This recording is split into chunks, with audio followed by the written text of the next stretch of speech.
નમસ્કાર, હું છું આપના સાથે ઈશા દુબે. આપ જોઈ રહ્યા છો જનસાક્ષી ન્યૂઝ. નજર કરીએ આજના મુખ્ય સમાચારો પર. દર વર્ષે તારીખ 12 જાન્યુઆરીના રોજ યુગ પુરુષ સ્વામી વિવેકાનંદની જન્મજયંતિ નિમિત્તે દેશમાં રાષ્ટ્રીય યુથ દિવસની ઉજવણી કરવામાં આવે છે.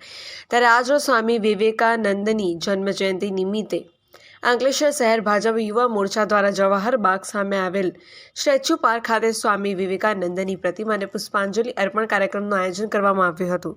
પુષ્પાંજલિ કાર્યક્રમમાં શહેર ભાજપના પ્રમુખ ધર્મેન્દ્ર પુષ્કણા, કેયુર વસાવા નગરપાલિકાના પ્રમુખ લલિતાબેન રાજપુરોહિત, ઉપપ્રમુખ ભાવેશ કાયસ્થ, ભાજપ યુવા મોરચાના પ્રમુખ દક્ષ મોદી, મહામંત્રી સંજય પટેલ સહિત હોદ્દેદારો તથા પાલિકાના સભ્યો અને કાર્યકરો ઉપસ્થિત રહી સ્વામી વિવેકાનંદની પ્રતિમાને પુષ્પાંજલિ અર્પી હતી.